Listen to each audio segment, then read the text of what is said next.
I think we're just about there.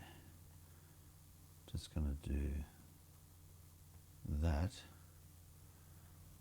to make sure that we are in fact live. Where did I get that? Over there. So we should see behind me on air. Over there. On air. Look at that. Live. On air. And we've got a little, I think you're there. And I've got a little bit of reverb going on in the background. I'm saying hello earlier than later. So hi to that camera. I think we've also got a camera over here. So hello to you there. How you doing? I'm glad you joined me. Thank you for joining me, Andrew Harris, on the Quick and Dirty Tuesdays. And we're live. Hello. And one more hello there. And we've also got, so 1, 2, 3, 4. That's it. We're good. We have an alive situation happening. So that's great. There's a view on from the new camera, the Canon XF605, which is my second favorite camera, I got to tell you, my second favorite. Because unfortunately, I did spend a lot of money on that, fortunately and unfortunately. Fortunately, maybe even, this one is my actual everyday camera. I take that with me everywhere I go. This camera now comes with me. And when I want to take flash photography, I've got to actually take off the filter ring to reduce it like that. So the flash can jump over, what's the best view like that? Can jump over that rim. Because with that on, look, it's quite a fat little unit now. And so it means that the flash coming from there can't get over the top of that. Yeah, so I've got to take that off. That's why it's screw on, screw off. Plus, I can use I've got the Pro Mist filter on there just to give it a little bit of a misty, hazy kind of a look. But I can swap that out pretty quickly for a neutral density filter, which will make it more versatile in those hot summer days where things are very bright. Okay, error. YouTube is not receiving enough video to maintain smooth streaming. As such, view, open widget. What? I've got one concurrent viewer, so bear with me while I work out what the heck is wrong here. I'm going to open the widget. I don't want to open the widget. Can I close it? Oh, man. Is it that bad out there? I mean, it's saying YouTube is not receiving enough video. There's plenty of video. What are you talking about? Experience buffering. So maybe there's buffering. I'm sorry if there's buffering. Oh, you know what it is? It's going to be because I'm not using my network. That's what it is. Let's fix this up. Bear with me for a second. I've got to give it time now for my 5G network to come up to speed. Sorry about this. So yeah, it's going to be a little bit on the slow side, I dare say. Anyway, we'll see how we go. I'll give it a bit of time. Don't let me forget. All right, send me a message. So hello to you all. Stream settings. Where did that go to? Analytics. Data, there we go. All right, got a couple of things. So again, I made a plan. So there is a plan. It's not just rambling tonight. We are actually doing the intro, which I've done. I've smiled with my cheesy grin to say hello. Hello and welcome. I am looking really hairy. Look at that. I've got to have a shave. I was going to this morning, but Signub put an end to that. I was just running late, too busy, whatever. So you know what we'll do? It's reconnecting. I'm gonna do an auto. I'll try auto switching just to see if we can make it a bit of a variation without me having to press buttons all the time. It'll do it automatically. So if I clap or something, yeah, it should change nice. It's all based on sound coming in from various microphones around the room, and it changes the angle automatically for me. So that's pretty cool. So I've done the intros, and I smiled a lot, and I showed my gruesome beard. There's a view that I want to show later, actually. Let's continue on. So the intro's done. Let's go. The desire. What do or does the character want? I'm following a plan here. There's 5 questions. 1, 2, 3, 4. Is it 4 or 5? The result, the change. Missing one. What happened there? So there's the desire, the conflict, the change, the result. I don't know. I don't think that's it. I think I've messed something up. I think I've lost one of them. Did I delete something I shouldn't have? Oh well, let's continue.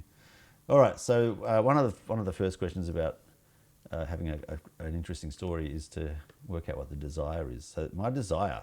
What am I actually desiring? What do I actually want to have happen? I will tell you what I want to have happen. Well, it's all around YouTube, of course. YouTube, I decided on quite a while ago as a platform to spend. That's actually bothering me. It's changing so much. We'll put it on there. So if you want to see change, you can see it there. YouTube, I decided on making it a platform that I would spend most of my effort and energy in growing. I am on Instagram. I am on Facebook. I am on WhatsApp and Substack.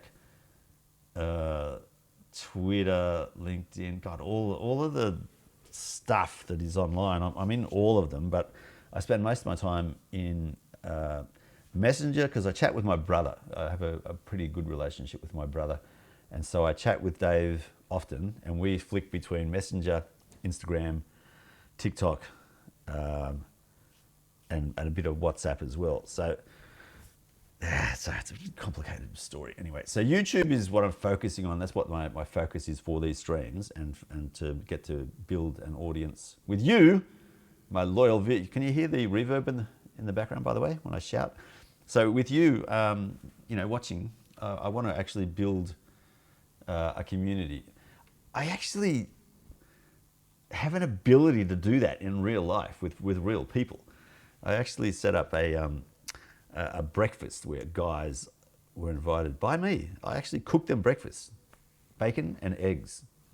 I cooked them, breakfast. And we used to have a chat, chinwag, once a week in the morning at 6:30 before work. It was great fun. I loved it. It's another story. All right, let's get back to this. So YouTube, what is my desire? I want to obviously grow it, but it's a weird thing. I just love making. I love making movies, like taking videos, and I'll show you some that I've taken with that Kodak later tonight. Just on the weekend when I went and visited my mum in Bathurst. It's nighttime driving. I love nighttime driving videos. So cool. But yeah, I just love doing this in particular, live streams. Love this, and love making videos, and love recording sound and that kind of stuff. So I'm kind of just seeing if there's people interested in what I'm interested in, as opposed to, I just want to get a large following. I don't want that. I want people who who enjoy what I enjoy. So photography, video, sound, music, that kind of stuff. Skateboards, motorbikes, cars. It's not. I'm not a super exciting person in terms of speed and doing dangerous things, but there's some things that I really enjoy. So motorbike riding is one of them. I don't do a lot of it, but the little I do, I really enjoy it. The little I do, you get that do? My daughter always laughs at that, because I do. So look, what's happening with the channel is that it's since doing this story thing, and since making a structure for what we're talking about, instead of just rambling. Since doing that, that's helped a lot. Since doing a weekly live stream, that's helped a lot as well. But one thing I've picked up on is live streams in exotic places, or what other people might consider exotic places, like the Sydney CBD.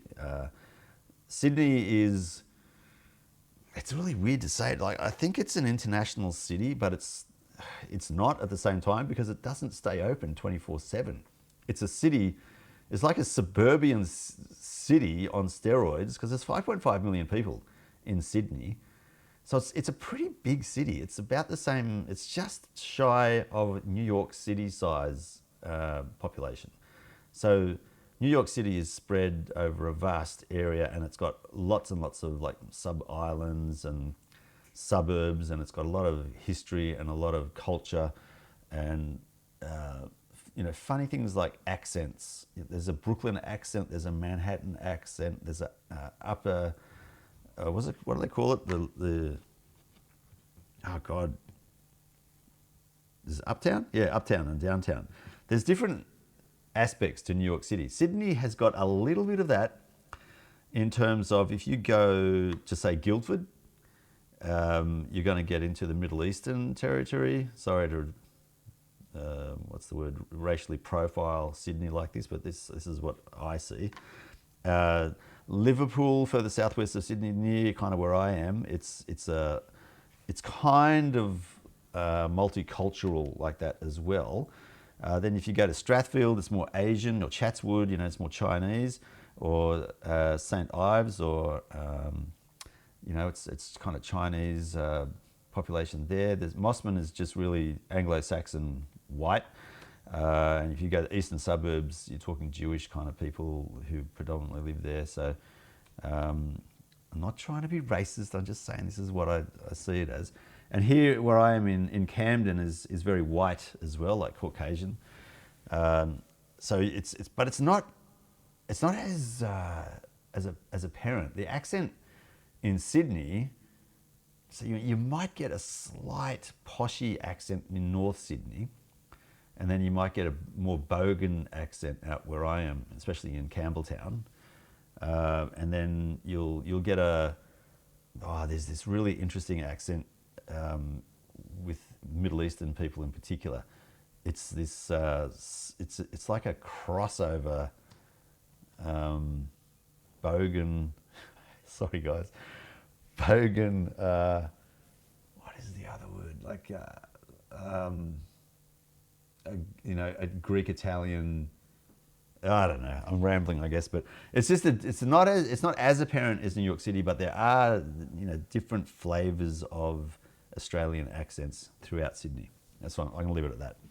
So it does happen, but Sydney, like it's an international city, so for me it's like a little bit of an exotic area for people around the world to tune in on. So what I did by accident after a shoot, I dropped into a McDonald's in Military Road in Neutral Bay, and they had the camera facing the front through the windscreen. It was raining, and it actually looked pretty interesting. Let's say interesting, because people were passing by in the front of the car and things like that as I was chatting. And I was only there for like 5-10 minutes, and there were 15 people that joined in on that live stream. And I did another one in the Sydney Botanic Gardens, and similar numbers of people were joining on that live stream as well. And there was a lot more interaction in that second live stream. So there's an interest there, let's say. I'm just going to see if I can switch over that fast internet now as well. Sorry about that. So if I lose you, don't worry, it'll come back again shortly. I kind of stumbled upon that by accident, because it was a Tuesday night when I finished the shooting for the first live stream I did at Neutral Bay, and just dropped in and thought, it's Tuesday night. I don't want to miss a quick and dirty Tuesday. So I thought I'll just do it in the car, and I didn't even give it a second thought. Just started up, and I thought, one or two people will join, and hey presto, bang, there it is, we're done. But no, there were more than one or two people. It was actually really interesting to see that there was quite a bit of interest, let's say. So yeah, that was really cool. So that encouraged me to go down this avenue a bit more to find out what I could do to make that a bit more planned, a little bit more fun for everyone. So by accident, I think I've discovered that's a way to help grow the channel. So I'm going to pursue that more, and I'm going to actually rip around a little bit, because I'm going to flick over from something I plan to do later, but I'll just do it now because I think that's appropriate. So what I'm thinking of doing is doing a live stream next time I go up to Bathurst, so you can see. I won't do the whole journey because that's going to be quite boring, but I'll just jump in from time to time to get a live update on the trip from Sydney to Bathurst. It's about a 2 and 3/4 hour drive. I'll go in and see Mum. She doesn't like being on cameras and so forth, so I won't film her, but I'll get a video of Mount Panorama. I'll drive around Mount Panorama in the Mini so you can see what Mount Panorama racing circuit looks like at 60 kilometers per hour in a Mini. All right, so we can do that. So to give you an idea of what this is actually going to look like, I've actually prepared a video for us.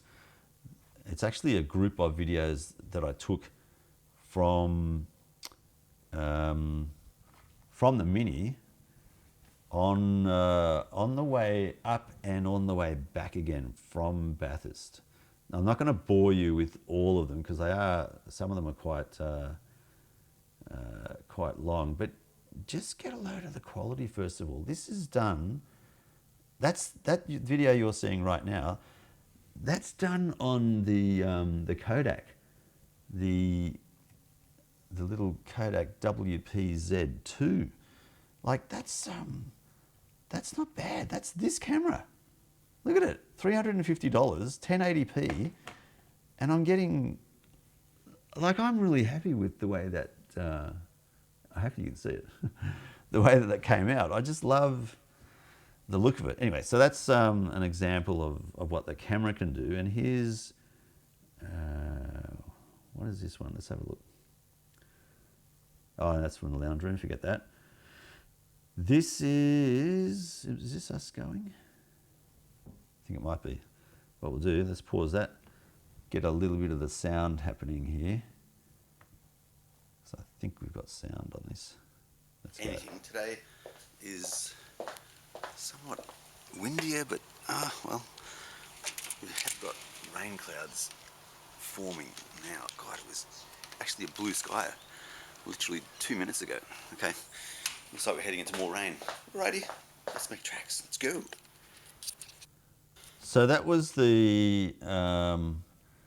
that's the video of me getting ready. Oh, it's probably got a better view. We can have a look at the top left. That's the video of me getting ready to go to Bathurst. And I think... So I'm driving past, the international airport. Actually, it's back there a bit. And yeah, it's a bit wet. But all this land here is kind of hugging the international airport. Oh, in fact, that building in the distance there, it's just dropped out of view, of course. That reminds me, yeah, I live near the new airport. Camden is about 20-minute, 30-minute drive away from the second Sydney International Airport. I did do a drone video of that being built, the first stages of it. So I'll dig that up at a later stage and show you. This video, unfortunately, you can't see the airport. That building over there is behind the hill. We'll come back in view. That's some kind of a hangar for the, what are they calling it now? Aerotropolis, I think it is. It's the Aerotropolis. That is correct. The Aerotropolis. I'm just going to skip a few scenes. Well, here we are. We're travelling down what is Mount Victoria across the Blue Mountains in Sydney. They're doing road. Now this is tricky. This Mount Victoria. If you ever go over the Blue Mountains down Mount Victoria, do not go over 60 kilometres an hour. I didn't capture it on this video, but just prior to this downhill slope, they've got these speed cameras up, and if you do 61 kilometres over that speed limit, they will ping you. And I got pinged on that. And it's really frustrating because it's so easy to go over 60 kilometres an hour downhill. Anyway, you'll see. Here, so it's a 40k zone, which is crazy slow. This used to be an 80k zone when I was on my P's learning to drive, or actually not learning to. I got my provisional license and was restricted to certain speeds. Over there normally is a really good view, where it's a very cloudy day today, so it's raining, as you can see, and there's a lot of fog and mist around. So yes, it's very difficult to see what is normally a spectacular view to the right and the left of this normally not so busy road. So over there normally it's a magnificent view because we're about 1,000 metres above sea level here, maybe 1,300, not sure. But yeah, there's safety ramps, all kinds of things going on. So we, in an emergency, is normally there. Fantastic view. Safety ramp up here, as you can see, just in case people go too fast and run off the road. It's not going to happen. And there's yep, a whole lot of roadworks going on around here. But seriously, So there you go. That's a bit of a description around the journey there at Mount Victoria. So I'll just do one more at night time because I want to show you what this freaking nighttime drive looks like. It's so, I just loved it. I want to get one where we're going, say, well, I did call it goofy in the paper itself, to which I got one response actually from my future boss who said, hang on, this isn't a goofy paper, this is a legitimate paper. Turns out they had been publishing some similar stuff, so maybe they were offended. I think it was all in good fun, though. Had they found any marks of the impact of dark matter themselves? So I like listening to podcasts, obviously, on when I drive. But that's, I don't know, I love the view of what's going on there. Yeah, so look, what I'll say is, if you're interested in that, I can make some more videos of drives from Sydney to Bathurst and surrounds, etc. So give you a bit of an idea of what I get up to on the weekends, and some weekends, not all weekends. I see my mum once every couple of weeks or months. Yeah, yes, I remember. All right, so there's one thing that I was going to show you as well, and I've forgotten what the heck it is now. Oh no, I know what it is. Look, I'm going to continue the theme for doing reviews on other YouTube channels to kind of point you in directions of interest.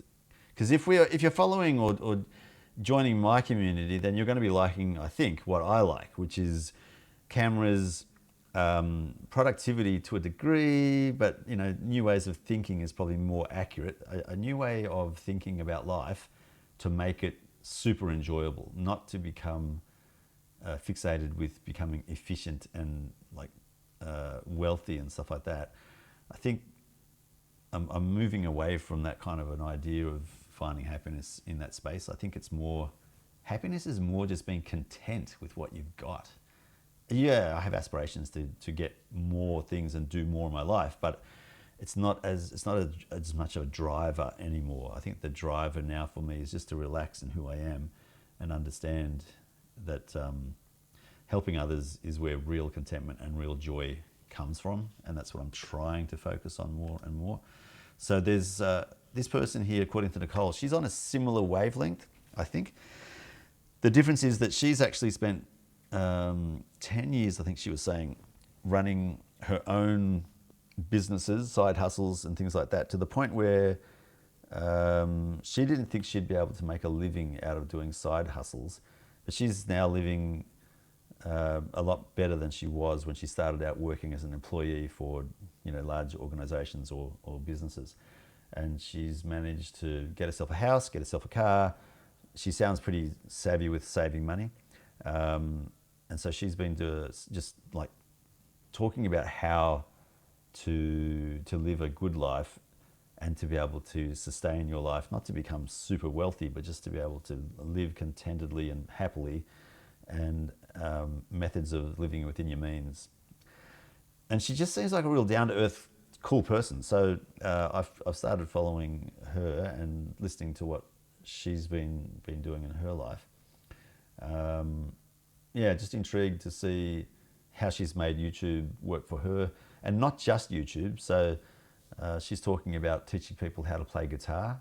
I don't think she's an accomplished guitarist, but she's been able to teach people the basics and then be able to charge for that and make extra income. So she's at a point in her life now where I think she's in her early 30s, and she's basically financially free. So after 10 years, that's pretty awesome.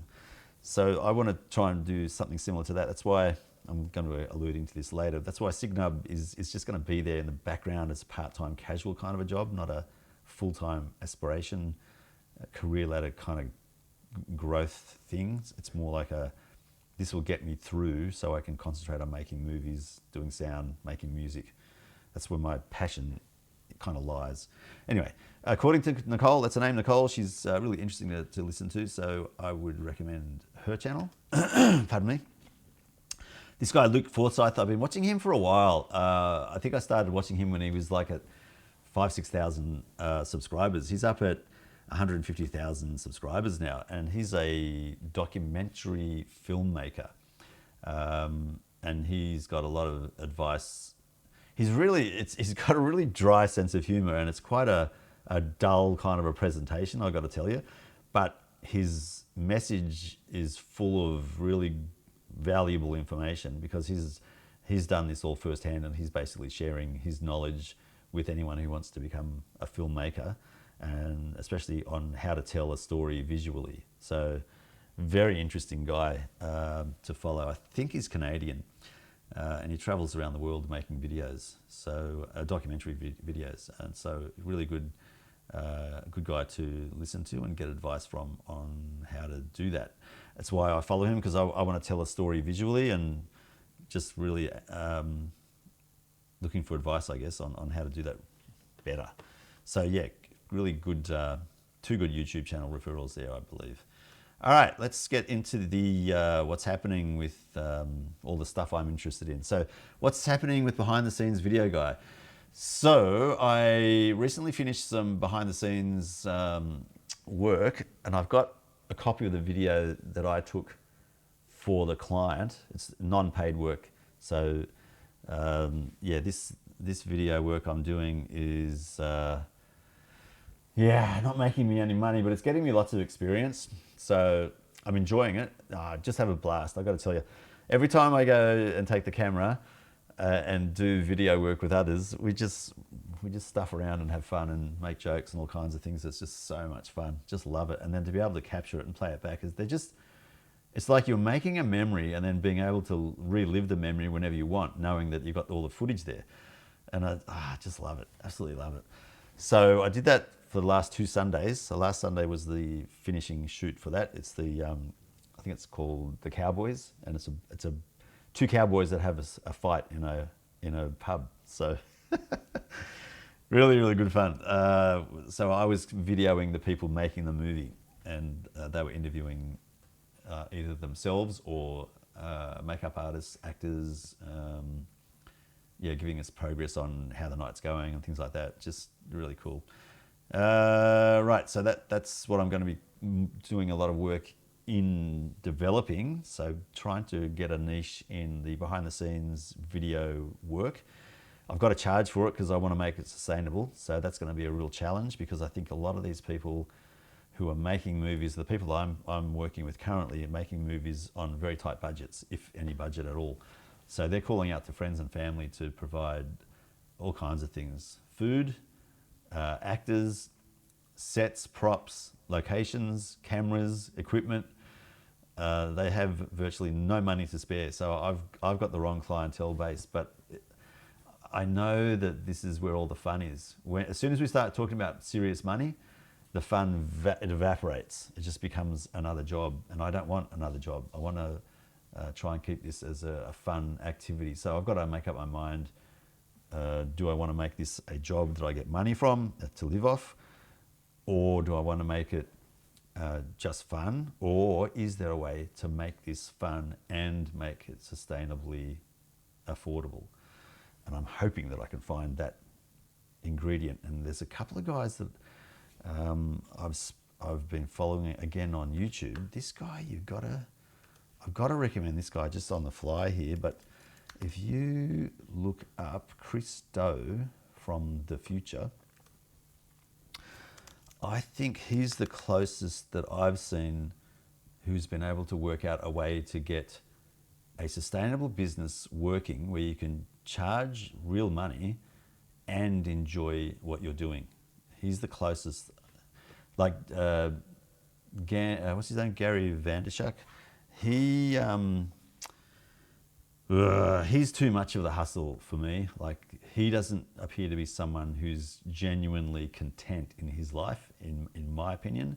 Whereas this guy, Chris, he when I hear what he says, and what I pay attention to are the things that no one else hears. They're just the throwaway lines. What he says marries up with his lifestyle and his desires and what he wants out of life. He's not after just wealth. He wants a a good happy life. Whereas with Gary Vee, I get the impression he's after make the most amount of money you can while you're alive for no good reason. And I just find that message comes through loud and clear to me with Gary Vee, and I don't like it. I prefer this guy's message. So I'd recommend this guy, Christo, The Future, without the E, F-U-T-U-R, no E. Yeah, really, really, really interesting way to live and work. So Christo. Okay, so last time we were talking about making movies, there were a few things that I had on in the planning area as well. So I've written a script, but I want to tweak it, and I'm refining the story. So it's a sci-fi time travel, fix the past is what the working title, fix the past. So I want to make it a pilot, and the idea is to make it a vehicle where I can bring in new actors, new writers, new directors, new videographers, new sound people, just new teams to come in. So we're not locked into, this is the female lead, this is the male lead. The story basically allows for new characters to come in all the time, but it's a visual take, a different visual take on the same character being portrayed, or characters being portrayed. It's a bit tricky, but it's a bit of a mind bend, but it basically allows the story to continue and evolve, but with new people in the story all the time, new locations, new people, new everything. So I'm doing it deliberately so that I can get new people in, so I don't burn people out by asking them to do unpaid work over and over and over again. I think it's more of a leaping, what is it? A stepping stone for people who want to get into movies like I wanted to, who will do it on the cheap and will do it as experience more than getting paid, because I can't afford to pay anyone right now. But I think it'd be a really good, fun way to get experience, basically. And for my side as well, how to run a team, making a movie, and how it all works. I mean, I've seen what's involved and what needs to happen, but it's like, physically doing it yourself, then that's another hurdle to get over. Just going to see if there's anyone asking anything on chat. There's no one. That's cool. We have one view and one concurrent viewer, I believe. Hard to say. Not sure. Anyway, so waiting for any questions. So that I want to get that started by the end of this year to have that completed, and then next year start actual filming. I don't want to rush this, as you can tell. Right, that's what I want to do there, refining the stories and then making it into an episodic series. But at the same time, trying to get myself work as a BTS, behind the scenes videographer. And I've lined up someone to do the stills, the photos, because the photos and video, I technically could do it. The XF605 has got a photographic function to it. I can take photos with it, but I just find that it disrupts the flow of what I'm trying to do with video. So I've actually asked someone else if they want to join me to be a photographer only, and I'll do video. And that way we can cover both video and photography. And it also leapfrogs me into the idea that I've got to treat it like a business. I've got to charge the client to pay this person, because I'm not expecting them to do what I'm doing without being paid. So yeah, that's what's hopefully going to kickstart the whole process of making it a business, as opposed to I'll just do it for free kind of thing, which is the tendency that I have been doing. Right, so I actually have got a few bits and pieces which have arrived for the XF605. The camera, you can see the tripod legs there in the distance. So I got the larger capacity battery. The larger capacity battery now allows me to video for 7 hours straight, and I've got enough video memory card, let's say, to do a whole day as well. So there's no problem there. I just noticed that there's a delay occurring, so I'm going to do just going to bump that up to 7. We'll see how we go. 7 frames, so there's a delay of 7 frames now. Hopefully that made it worse, maybe. God, I hate this. I still have not worked out a way to make that more accurate. Oh God, now I can't tell. Maybe it's got to be 4. it just looks like it's completely out. I hate that. Maybe it's 0. Is it 0? Maybe. No. I'll put it back to 4 where I had it. I'm not going to play around with it anymore. Yeah, so I got the battery. I'm waiting on the memory card. The memory card was due today, but Amazon is saying that it's not here yet, so we'll have to wait a little bit longer for that. What else is there to buy for that? There's nothing else. There's one modification I've got to do. I got a matte box for the camera that fits the XF605, and it also fits the XA10, the one we're videoing on over the main camera. The lens I've got on the XA10, the wide angle lens, also fits on the XF605. So I can get a nice big wide view on both cameras using the same extension lens. And there's a telephoto lens that I bought for the XA10, which also fits on the XF605.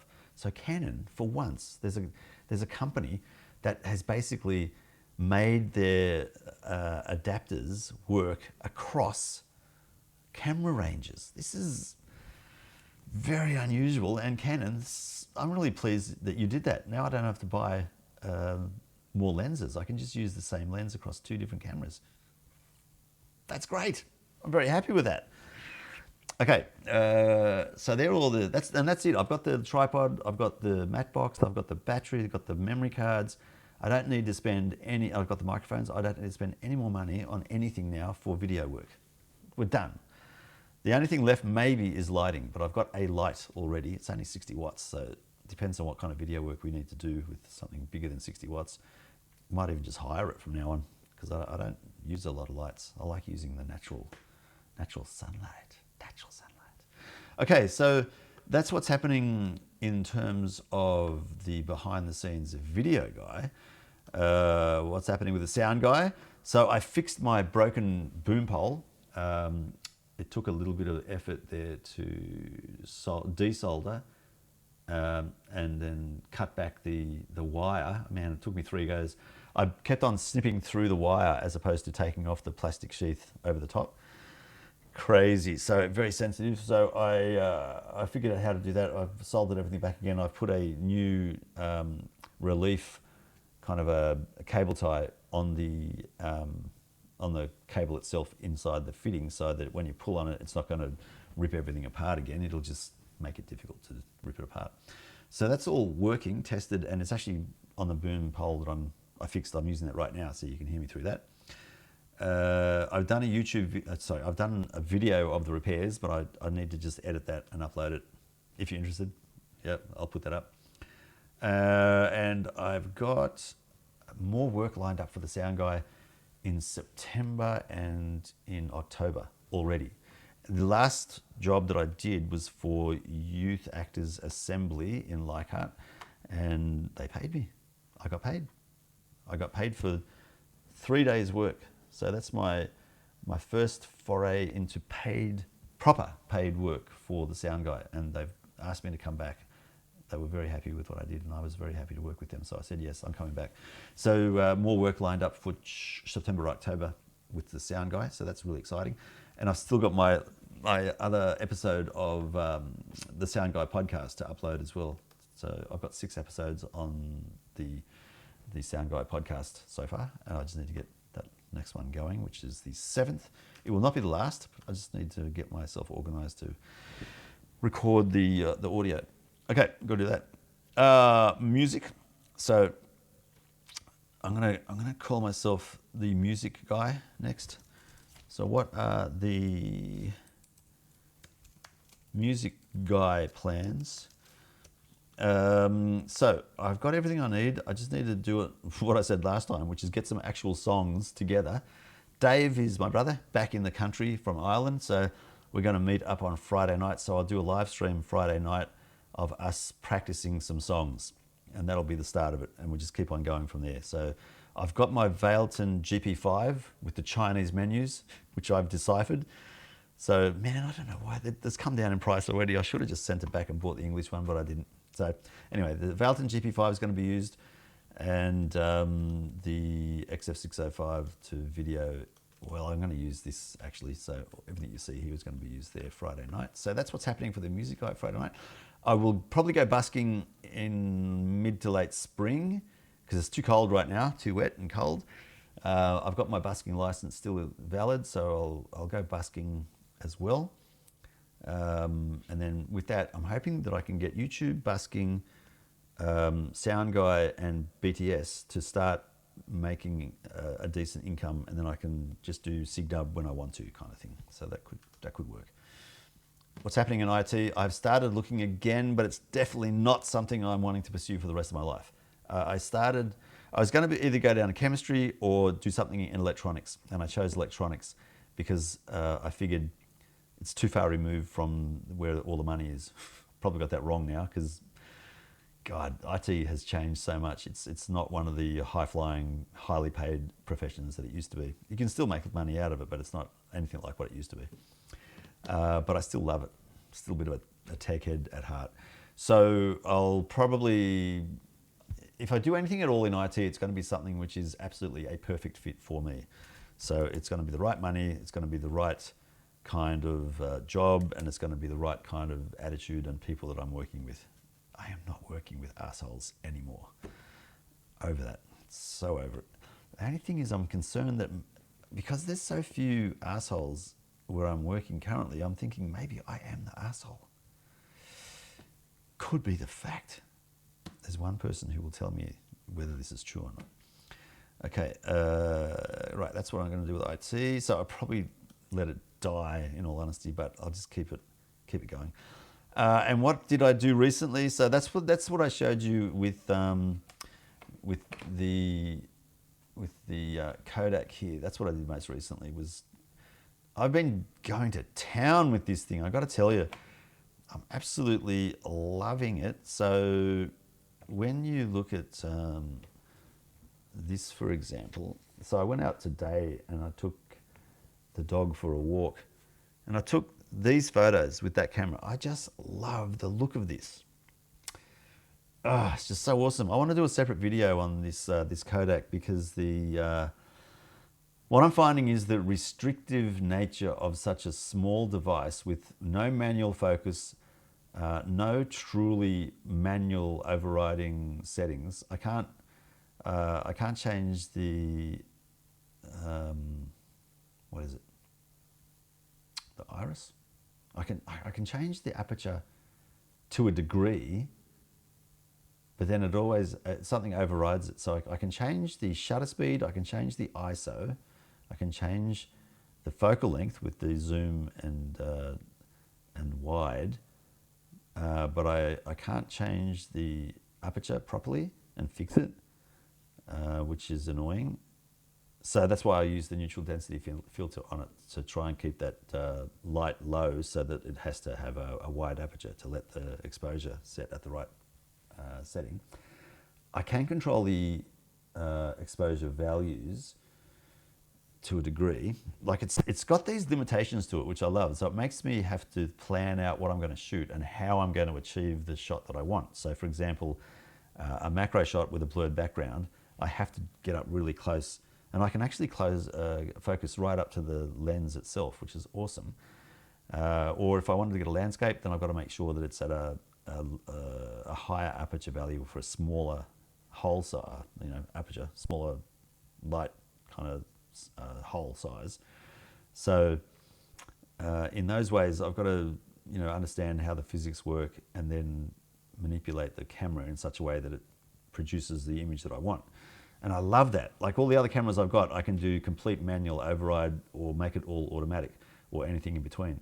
But this one, there's a lot more thought that's got to go into how to get what I want. And that is really challenging and really good fun when I get it right, So cool. So there's another photo. I love the way that branch is positioned and the sun in the background. It's kind of on the rule of thirds, and I like how it's bordered with that black left-hand side and the black right-hand side of the tree trunks. Gorgeous. The only thing I don't like about this one is that line, the power line going through the middle from the bottom left to the kind of middle right. I could rotoscope it out, but what's the point? I'm not going to do that. And I love the clouds. The sun was just setting and hitting the clouds just right there. Same with that one. Telegraph poles and wires, I've got something going on there. I don't know. It must be a branch thing with all the similar things there. Like This one, I had a bird in the background, telegraph wires, and the branch. Just loved the look of all of that and the colours. And when I was going out, there were so many birds on that telegraph pole. It was crazy. I don't think I've got the photo where I took with all of that. But this one, the clouds in the background, I just knew that was going to look really good with something in the foreground. So I stood between a tree to get that. Oh, there it is. Oh, it's actually video. There we go. So the birds here, yeah, there's so many. It's not as many as obviously some people get to see, but for me, on a day like that today, it was a fair few. Sorry about the shaky footage, but they just stood there. I sat there. I tried to make a noise to get them scared and fly off, and I didn't want to be a total dick. Anyway, yeah. So a little bit shaky footage. Sorry about that. But just gorgeous colours tonight. Look at that. Love those colours. And that's coming from the Kodak. Just brilliant. All right. That, my friends, is going to do us because it is now almost 10 o'clock and I want to go to bed. So let me just see if there's anyone who's asked any questions. No questions. Okay, that's good. I'm going to probably call it quits there then as we say goodbye to the Camden view of birdie buyers. I like it. All right. Take care. We'll see you next Tuesday. Smiling, having fun. All right. Take it easy, guys. Bye for now.